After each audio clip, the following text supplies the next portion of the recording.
Quando vi a foto dessas mãos só para escolher um modelo, eu nem podia imaginar o que me esperava.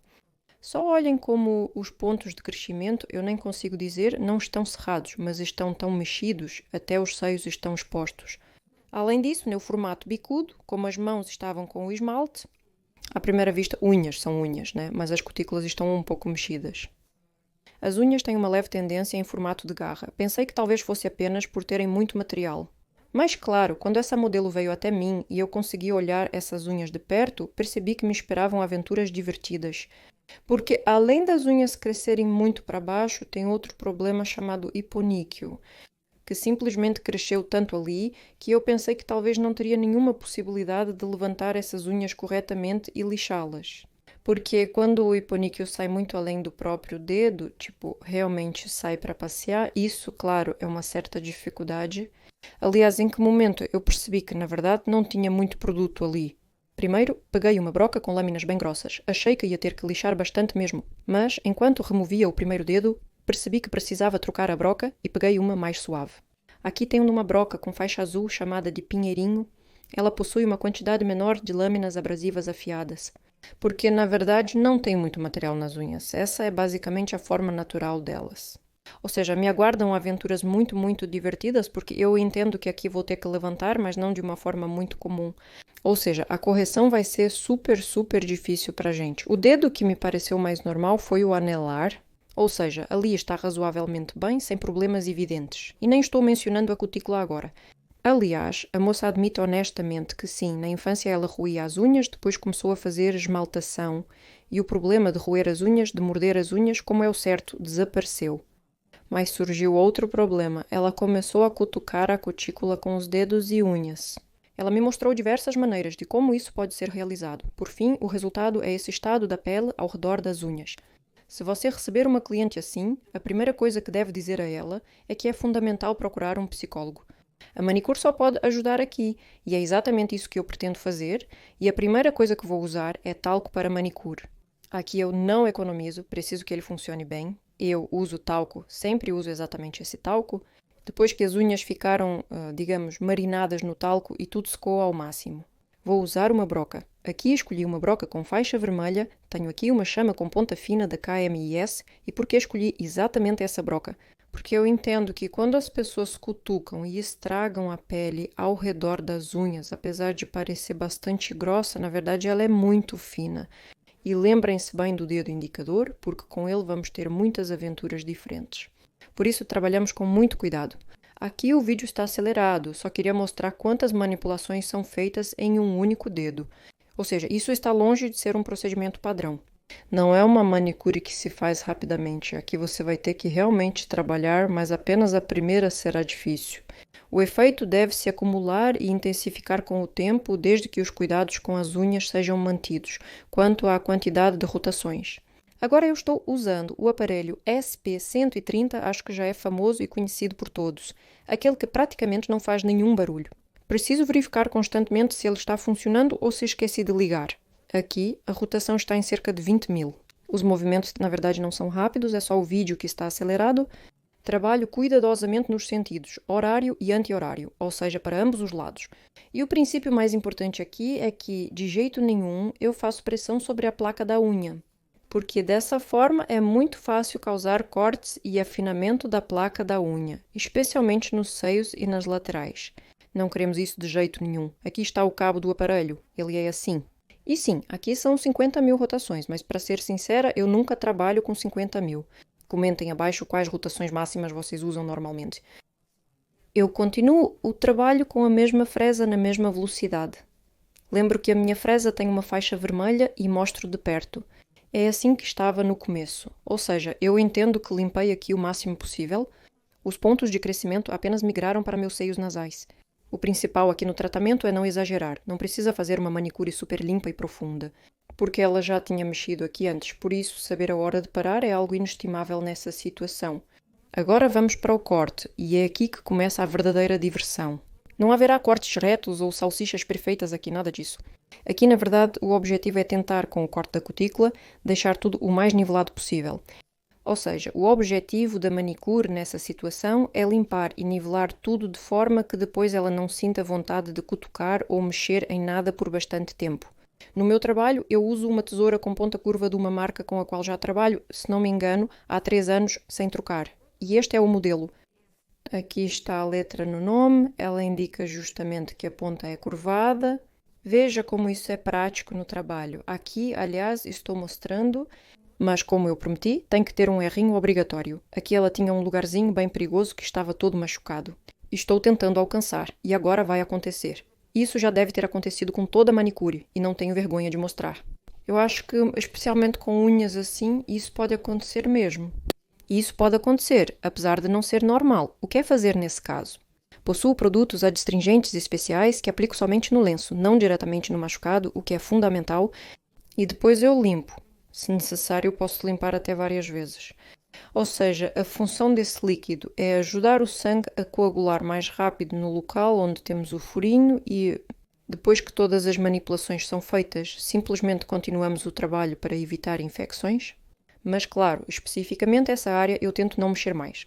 Ainda teremos obrigatoriamente a etapa de polimento e lá também vou evitar essa área. Como podem ver, a cutícula está totalmente irregular, ou seja, o corte ficou assim dentro do possível considerando o que era viável. Alguns dedos melhoraram, outros pioraram. Em geral, aqueles que ela cutucava mais facilmente, naturalmente, estão mais tristes. Mas mesmo assim, apesar do trabalho ser difícil, eu achei muito interessante. Eu adorei trabalhar com essa modelo. Para quem vai perguntar nos comentários, Alena, quanto tempo você leva para fazer esse tipo de manicure? Infelizmente não posso dizer que faço isso super rápido. Primeiramente é uma gravação, o que sempre causa desconforto. Além disso, nossa tarefa aqui terá um grau extra de dificuldade. Essa é realmente uma situação muito incomum. Esperar que esse tipo de manicure seja feito em 1h30 ou 2 não é realista. Além disso, as mãos também são novas. É como quando você precisa entender o que fazer com elas. E aqui é o momento em que eu explico para essa moça que, na verdade, a linha da cutícula dela está muito elevada justamente porque ela fica cutucando as unhas. E eu tento explicar que quando ela parar de fazer isso, primeiro, não vai ter essa borda na própria cutícula e, segundo, ela vai aderir à lâmina da unha, vai deitar e então a unha vai parecer menos curvada para baixo. A situação conhecida como unha grifosa vai melhorar nesse momento. Depois passamos para o polimento e aqui, na verdade, tudo é importante. No meu trabalho agora, estou usando uma esfera de 50 de diâmetro com uma faixa azul. Também uso KMIS no trabalho, então todas as brocas, diamantes e o aparelho neste vídeo são da KMIS. E aqui um ponto importante, a velocidade de rotação agora é de aproximadamente 4 a 5 mil rotações por minuto. Ou seja, é realmente super baixa e eu faço o polimento com uma pressão bem considerável. Simultaneamente não causa calor ou dor à cliente.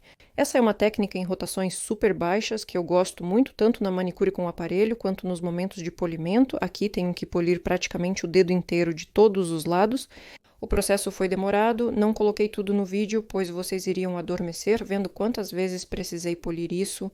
Enfim, um ponto importante. A esfera grande de 50 de diâmetro, a velocidade é de 4 a 5 mil rotações por minuto. E não se esqueçam de esticar a pele para que ela não fique enrugada ou dobrada ali. Esse é o segredo principal do sucesso nesse tipo de polimento. Meu objetivo é fazer com que ela não sinta vontade de cutucar nada por um bom tempo, porque as roedoras estão sempre tentando lidar com imperfeições e assim acabam adquirindo esse ciclo vicioso e fechado.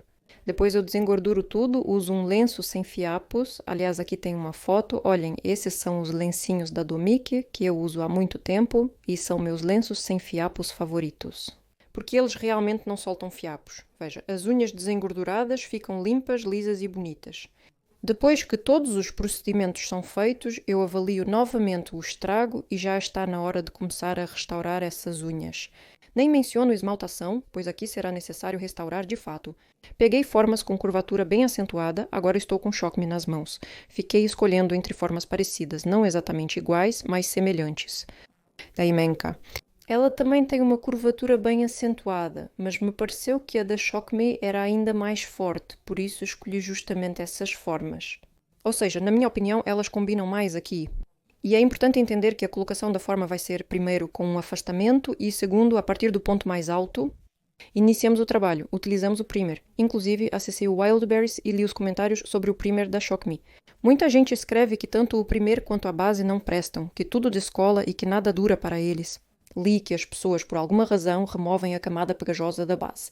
Só para avisar, não precisa fazer isso. A camada pegajosa da base é justamente necessária para garantir uma boa aderência. E para que o primer te ajude e não atrapalhe, é essencial aplicá-lo bem fininho, bem de leve. A base deve ser aplicada em toda a unha, sem deixar áreas descobertas. Secamos a base por 60 segundos, verificamos o formato, marcamos a borda livre e aplicamos um gel bonito. Também da Shokme, na cor natural número 2. Pode guardar essa dica, porque ela vai ficar super bonita nas unhas depois. O que eu estou fazendo agora? Peguei um pincel pequeno e bem pouquinho de gel. Especialmente nas áreas mais críticas, como a zona de stress, os pontos lixados e onde a unha encrava, apliquei o gel ali e dei uma leve secada. Depois pego uma gotinha maior e vou construir a borda livre da unha. O gel tem uma consistência média, nem muito grosso, nem muito líquido, o que torna mais confortável trabalhar com as formas superiores. Esse gel é ótimo para iniciantes. Depois, secamos, usamos a lanterninha e testamos. É mais ou menos assim que fica. Com todas as áreas de estresse cobertas, aplico a gota de base, que é o volume principal do material. É importante não chegar até o topo mesmo. Lembramos que colocamos o molde a partir do ponto mais alto, deixando um pequeno espaço. É isso que faremos. Agora vejam como não vai sair do jeito que eu planejei. Enfim, aquele famoso erro esperado. Visualmente por cima, tudo está ótimo e bonito. Eu poderia nem ligar, não contar nada e fingir que tudo saiu perfeitamente. Mas as unhas são muito difíceis porque a curvatura delas é simplesmente inacreditável. Minha modelo está me ajudando, secando com a lanterninha que também foi presente do aniversariante. Vou deixar o link dela para vocês. Nós secamos e depois eu preciso virar a unha e corrigir todos os detalhes que faltam. Está claro que faltam paralelos, porque na hora de colocar o molde eu tive medo de abaixá-lo mais.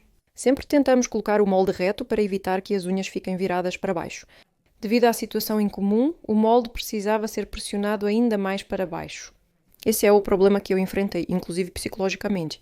Ao tentar fazer unhas retas, que estão super na moda, não se consegue pressionar o molde para baixo exatamente onde deveria. Aqui eu já estava mais ou menos acostumada com esse formato de unha e comecei a conseguir fazer melhor, ou seja, a cada dedo ficava cada vez melhor e pretendo continuar pegando essa modelo porque quero treinar a aplicação de formas superiores justamente nessas unhas mais difíceis.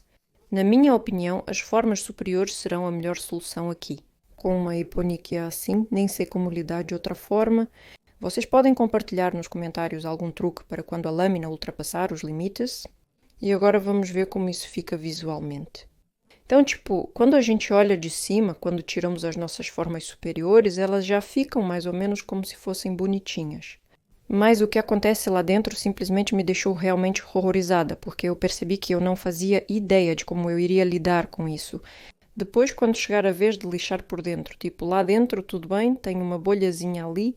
Aliás, as formas ficaram piores nas unhas dos anilares, que eu achava que seriam as mais fáceis, tudo porque o anilar é o que menos curva, então essa forma nem combina muito com ele. Aqui estou mostrando o segundo dedão, novamente posiciono e pressiono no ponto mais alto. Perceba que há pouco material ali. Sempre secamos com a lanterninha apenas na região da cutícula.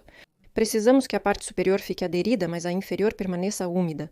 Depois construímos as paralelas e, mesmo assim, parece que estou colocando o molde errado.